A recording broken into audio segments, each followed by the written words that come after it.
Bueno, en primer lugar, ¿se oye? Sí.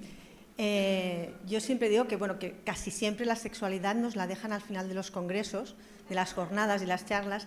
Yo creo que por dos cosas. Una, para mantener a la sala aquí, porque a todo el mundo le gusta hablar de sexo, que no es de lo que voy a hablar. Y por otro lugar, porque es un poquito la luz al final del túnel. Y hoy quiero hacer mención a una paciente que me ha venido mientras estaba aquí, estaba pensando en ella, que es una paciente que he conocido hace un mes nada más. Ella es cáncer de mama, pero es portadora de un gen y han tenido que hacer una anexectomía. Su madre murió con cáncer de ovario, su tía también. Y con ella he hablado mucho. Ella me vino a la consulta por un problema de sequedad vaginal, que ya lo veréis, para hacer tratamiento regenerativo. Y ella me decía, y esto vendrá muy a colación con la última charla de la pareja, de que cuando tienes un diagnóstico de este tipo, el afrontar la vida te puede venir de muchas maneras. Y yo le decía, lo que tú has hecho es el ave fénix. No sé si sois vosotras seguidoras de Harry Potter, pero Dumbledore tenía el ave fénix, que era el resurgir de las cenizas. Entonces, afrontar enfermedades como este tipo, el poder resurgir de las cenizas y ver más allá, que más allá de la enfermedad existen otras cosas, nos va a dar muchas más opciones. Y para mí, la sexualidad hoy se me ha iluminado y para mí la sexualidad es el ave fénix del cáncer, porque nos da opciones a que cuando nosotros nos dan un diagnóstico que primero no te lo crees, que te están diciendo, tienes miedo, no sabes qué va a pasar, tienes rabia, tienes mucho dolor, tienes ganas de decir, esto no es así, quiero rebelarme contra todo esto, niego, yo no quiero que haya esto. Tengo tristeza, ¿por qué? Porque según en qué edad, a lo mejor tengo una criatura muy chiquitita y le estoy diciendo que a lo mejor su madre no va a estar ahí. Todo eso, en todo este escenario, ¿existe la posibilidad de que haya una luz en el placer? ¿Puedo pensar en el placer? En este momento probablemente no, pero la enfermedad tiene una serie de etapas y no tenemos que renunciar al placer. Entonces, la sexualidad, una de sus principales funciones, evidentemente, es el placer. Entonces, el poder hablar de sexualidad en oncología es un tema todavía, por desgracia, muy tabú. Antes han comentado de que hay que preguntarle a la paciente cuáles son sus prioridades. En el primer momento, la sexualidad está en las últimas de las escalas de valor, pero si encima de que no están en las primeras escalas de valor, porque el primero es la sensación vital, si no tenemos la oportunidad de poder preguntar o no tenemos esa escucha activa que también nos han comentado de nuestros profesionales en cuanto a la sexualidad, pues probablemente vamos a dejar pasar oportunidades de sentirnos bien y mejorar. Un poquito definir lo que es la sexualidad es complejo. La sexualidad no es tan solo la relación sexual. La sexualidad es inherente a la persona desde que nacemos hasta que nos morimos. Las diferentes etapas de nuestra vida van a comportar un aprendizaje de la sexualidad que va a venir marcado por muchas cosas, por nuestra educación, por nuestros momentos vitales. Entonces, va a abarcar no tan solo el sexo en sí, sino cómo nosotros nos identificamos, cómo nos relacionamos con nosotros mismos, con nuestros congéneres, con nuestras amistades, porque somos sexo en esencia pura, ¿de acuerdo? No solamente es el acto sexual en sí, sino es cómo nosotros erotizamos quizás pues, nuestros haceres cada día. Es un hecho que nos va a acompañar en todas y a cada una de las etapas de nuestra vida. Y vamos a tener que ir afrontando esa sexualidad con herramientas que muchas veces no nos han enseñado y que foros como este, al cual estoy súper agradecida que me hayan invitado, pues nos puede ayudar a poder, pues, bueno, tener la oportunidad de decir a mi médico, a mi fisioterapeuta, a mi psicólogo, quiero preguntarles sobre estas cosas porque nadie me ha preguntado. Y cuando hablamos de salud sexual, no tan solo es el hecho de tener un estado de bienestar físico, sino implica el poder disfrutar sin miedos a esa sexualidad. Y cada uno, yo siempre les digo a mis pacientes que la sexualidad es nuestra responsabilidad, es personal e intransferible. Nosotros no podemos responsabilizar a nadie de nuestra sexualidad. Muchas veces, cuando hay una patología como un cáncer y demás, el afrontar la sexualidad piensas que lo haces por el otro, para ayudar al otro, para complacer al otro, pero no tenemos que dejar de tener en el punto de mira que la sexualidad es para que nosotros nos sentamos también bien. Hay etapas en las que va a tener una importancia la reproducción, evidentemente, según a qué edad nos van a diagnosticar este cáncer, pues la pata reproductiva de la sexualidad nos va a preocupar. Sí que es cierto que son edades normalmente más adelantadas y la reproducción suele estar cubierta, pero ese punto también tenemos que contemplarlo en la sexualidad. Pero hay otras dos patas de la sexualidad súper importantes: el placer propio y el placer de la pareja, si es que la tenemos en ese momento, y el que no se debe olvidar, el relacional. Es una parte nuestra que no solamente nos da placer, sino que nos implica tener una intimidad con otra persona que, si no tenemos unas bases muy bien afianzadas, en momentos como este de la paciente que yo os explicaba, que ella me decía, yo estoy evolucionando porque para mí es un volver a nacer y estoy aprovechando y redescubriéndome todo, mi pareja no me está acompañando. Ya veremos el porqué muchas veces. En la sexualidad, para los que no estáis en el mundillo, nosotros le decimos que tiene un componente biopsicosocial, o sea, nuestra sexualidad viene definida por componentes biológicos, según cómo nosotros estemos, las condiciones físicas, nuestras enfermedades, los tratamientos que podamos hacer, cómo nosotros percibimos nuestra salud. Ese componente biológico va a afectar a nuestra sexualidad. Tiene una parte psicológica, el hecho de que yo tenga una enfermedad psicológica o a consecuencia de una enfermedad, pues evidentemente esa ansiedad, ese miedo, etcétera, pues va a participar en cómo yo estoy viviendo esa sexualidad, cómo yo siento esos cambios, qué emociones están participando en estos cambios, son esa contribución psicológica a mi sexualidad. Y por otra parte, evidentemente, somos fruto del entorno en el que estamos. Nosotros llevamos una mochila en la que van muchas cosas, va nuestra genética, va nuestra psicología, pero sobre todo está muy cargada de nuestra educación o no educación sexual, como por desgracia tenemos. Esa parte sociocultural la tenéis tanto vosotras como pacientes como nosotros como profesionales. Sigue siendo para mí todavía algo grave que los médicos no sepamos de sexualidad, no nos formen en sexualidad. Más grave todavía si lo sumamos a los ginecólogos, que somos el médico de cabecera de la mayor parte de las mujeres, pero no nos enseñan sexualidad, por desgracia. Cargamos esa falta de educación, más nuestros propios mitos y nuestros propios tabús, que deberían no traspasar a nuestras pacientes, pero entonces compaginar todo esto, bueno, pues es complejo. Todo esto es la sexualidad. Entonces, aquí voy a pasar un poquito de lo que es la prevalencia, ya han estado hablando bastante, pero aunque el cáncer de ovario es menos prevalente, el impacto en la sexualidad va a ser muy importante.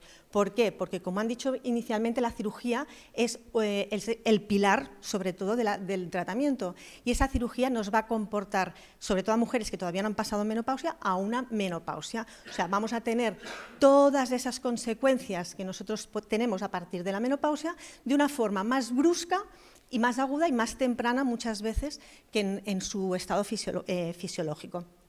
Esas secuelas físicas van a ser muy importantes. Ya de por sí, en muchas mujeres es importante, en el cáncer de mama se ve agravado porque esa cirugía nos puede dar también problemas.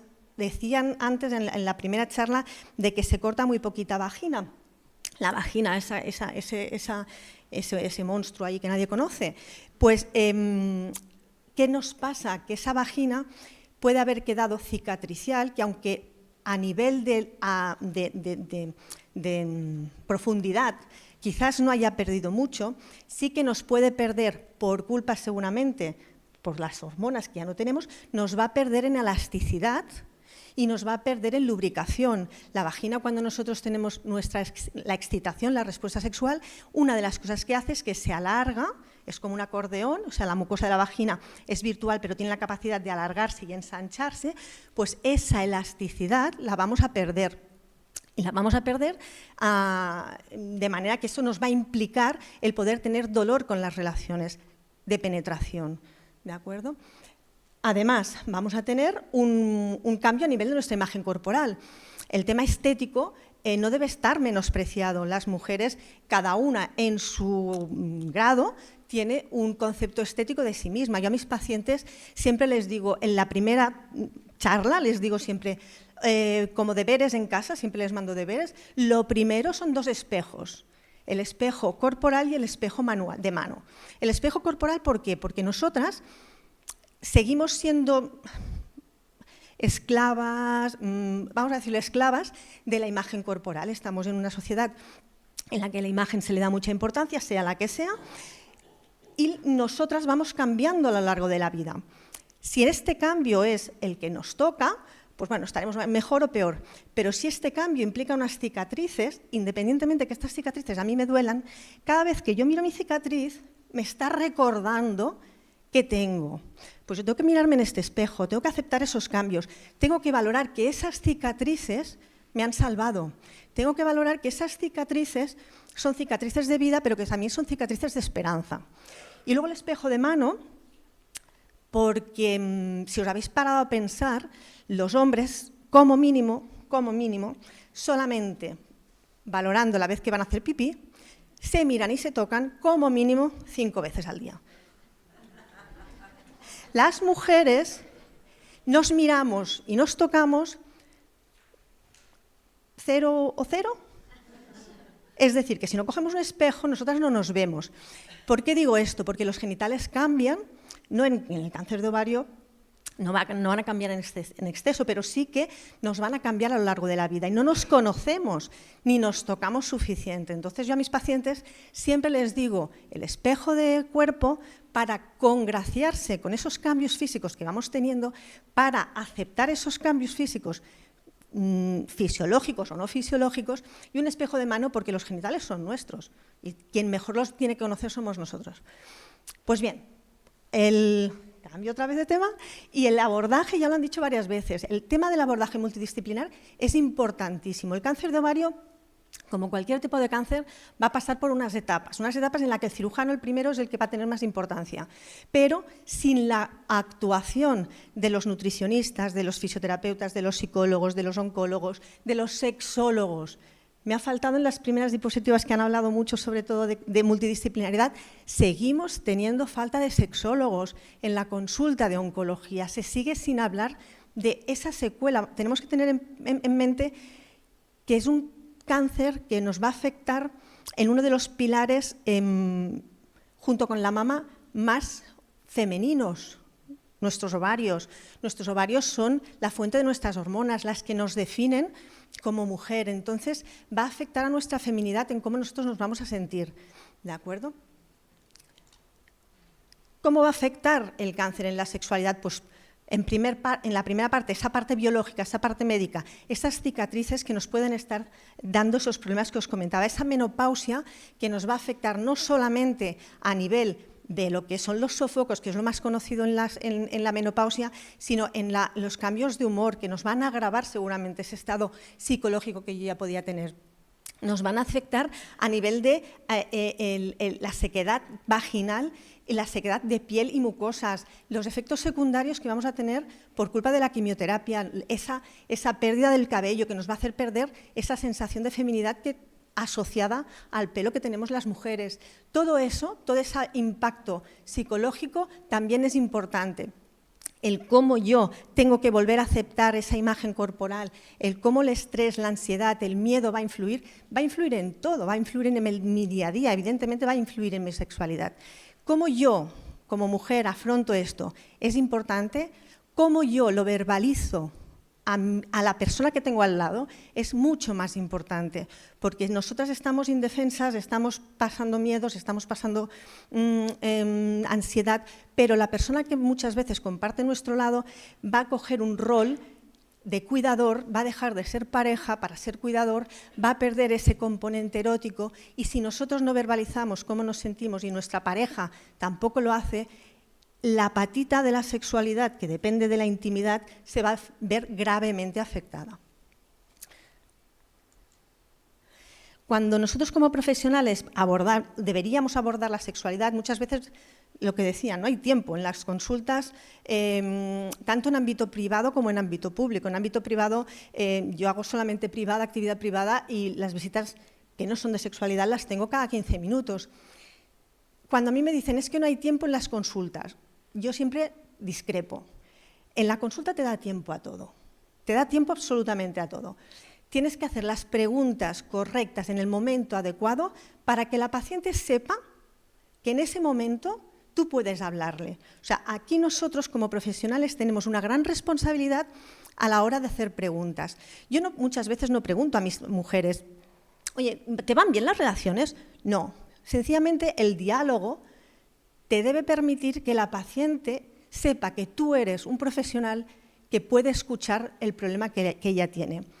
Si tenéis la suerte de tener un profesional con esas características que o son innatas o si no, ya os lo digo a todas, no nos enseñan durante la carrera, si no lo tenéis, reclamar vuestro derecho a que se os escuche, a que tengáis la oportunidad de que si ellos no saben, os puedan derivar a quién os puede escuchar. Tenéis que daros permiso vosotras para poder hablar de sexualidad, aunque penséis, es que si yo ahora le pregunto a mi oncólogo, a mi ginecólogo, ¿cómo me va a quedar si yo después voy a tener orgasmos? ¿Alguna le ha preguntado a su ginecólogo si va a tener orgasmos después? No. ¿Alguna le ha preguntado, ¿y van a ser iguales mis orgasmos? No. ¿Y voy a tener dolor? Esa puede ser que alguna lo pregunte. Pero el tema de los orgasmos, por ejemplo, o sea, dentro de la sexualidad, y pueden cambiar los orgasmos, porque según cómo al hacer la cirugía pueden afectar según qué terminales nerviosas que pueden disminuir las sensaciones de los orgasmos, ¿de acuerdo? Nuestra misión es dar información bastante bien explicada, nos tenemos que formar, esto es obligación nuestra, nos tenemos que informar para poder deciros de forma fácil los cambios que podéis tener y que vosotras entendáis como cambios que pueden ser algunos fijos, permanentes y otros que no. Tenemos que dar unas sugerencias, yo cuando digo tenemos que dar, es lo que tendríamos que, si fuerais un foro médico, es lo que yo les digo cuando yo hablo esto en foros médicos. Si no tenéis ese médico que os lo dice vosotros, pedidlo. Unas sugerencias muy pequeñitas, decir, bueno, pues oye, si yo, por ejemplo, no puedo, estoy con mucho dolor, ¿qué puedo hacer? Pues que os puedan dar unos recursos, decir, pues mira, primero, lo primero y principal, descoitolizar, es decir, el coito no es el fin, es una manera, ¿de acuerdo? Entonces, el poder hablar de estas premisas. Y si llega un momento que el vuestro profesional pues no llega más, entonces hacer una terapia especializada, porque existen cosas para poder solucionar los problemas que podremos ir viendo.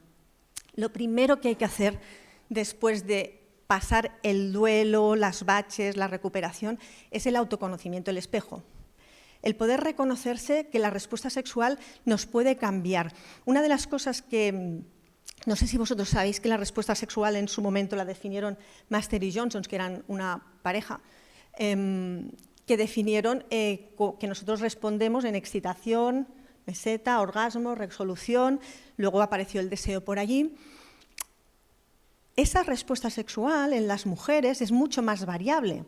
En las mujeres muchas veces nosotras no estamos impulsadas de ese motor del deseo de, a ver, que me pone y me voy y busco y voy.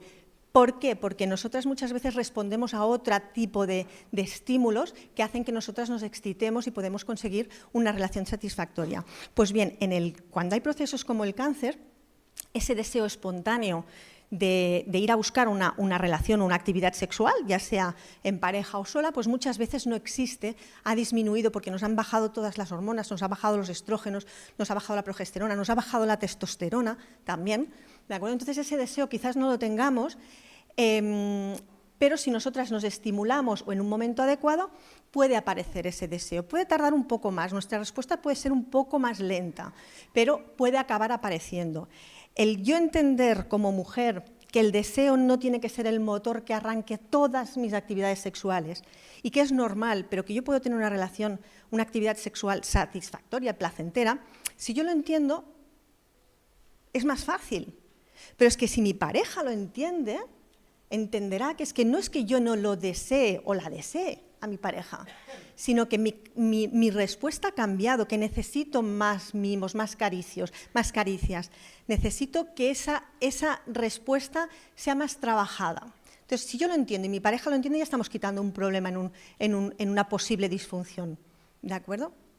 El fomentar ese diálogo con la pareja es vital, pero el diálogo franco, el diálogo de decir, hoy no me apetece que me toques el pecho, por ejemplo, porque no explicamos cómo nos gustan que nos estimulen muchas veces. Y menos si yo tengo un problema y creo que, por ejemplo, yo ahora necesito que me hagan sexo oral en lugar de una penetración, igual yo pienso que mi pareja piensa que yo ahora he cambiado mucho, que yo ahora estoy banalizando cosas, el yo pienso que él piensa que yo pienso que pienso, o sea, al final resulta que se dan malos entendidos y la comunicación se da por sentada y por supuesta, y no es así, con lo cual es importantísimo fomentar ese diálogo abierto, sincero con la pareja. El poder descubrir esas nuevas formas de intimidad. Nosotros somos animales de costumbres y en sexualidad ya lo más. Entonces, ¿qué pasa? La mujer, si ya de por sí en general es cuando llevas mucho tiempo de relación con una pareja, sabes que es pecho derecho, pecho izquierdo, a la cadera, no sé, ¿verdad? Ya sabes el patrón que va a seguir, pues hombre, cuesta. Si yo cada día como langosta, llega un día que digo, ostras, por favor, pónganme un plato de macarrones, porque ya no me apetece tanta langosta. Es decir, el poder introducir cosas nuevas en sexualidad es importantísimo. No me refiero solo a juguetes, sino a rutinas. El poder romper tabús, el poder romper mitos, el poder redescubrir la piel. La piel es el tejido más extenso sexual que tenemos en nuestro organismo. Nosotros tenemos miles de receptores que nos erizan la piel. O sea, supongo que todos recordáis la primera vez que teníais alguna pareja que os interesaba, que solamente el roce por al lado ya se ponían como escarpias y ya pensabais en lo que iba a venir a continuación. Ese contacto de la piel, cuando ya tenemos algo fijo, lo olvidamos. Pues el redescubrir las caricias es importantísimo.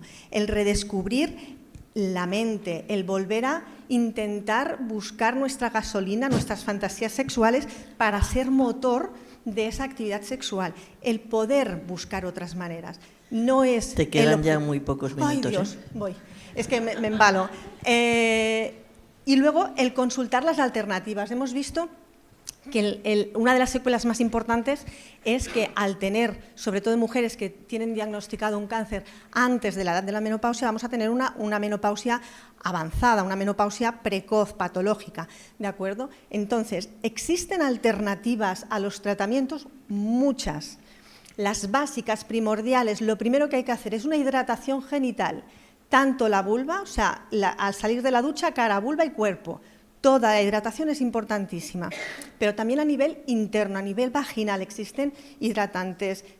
La diferencia del hidratante del lubricante. El lubricante solo cuando se tiene la penetración de lo que sea, de juguete, de pene, de lo que sea. Hidratantes es lo que nosotros nos hidrata.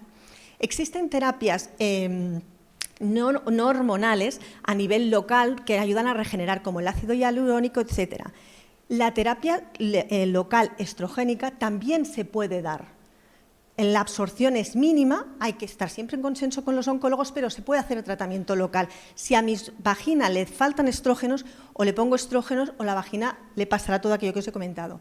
Pero existen cosas muy nuevas, que bueno, ya no son tan nuevas, pero que sí que nos pueden ayudar, como el láser vaginal. El láser vaginal es una de las terapias regenerativas que nos mejoran las condiciones de la mucosa vaginal sin ningún tipo de tratamiento hormonal.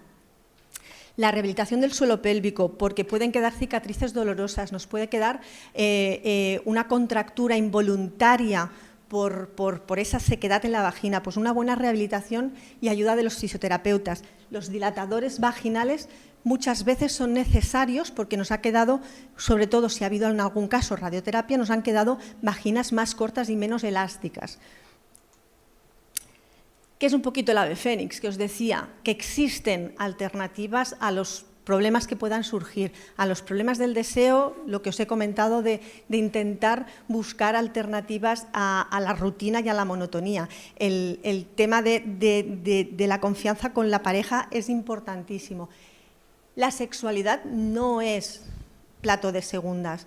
Es importante porque somos sexuales y sexuados desde que nacemos hasta que morimos. Y aunque en el primer impacto de esas emociones tan negativas, el poder buscar luz con el placer es algo que tenéis todo el derecho y que tenéis que reclamar a vuestros profesionales. Bueno, nada más, es más un poquito de lo mismo y que hay que buscar soluciones fáciles para poder tener mejor calidad de vida, que la sexualidad no deja de ser uno de los pilares más importantes en nuestro día a día.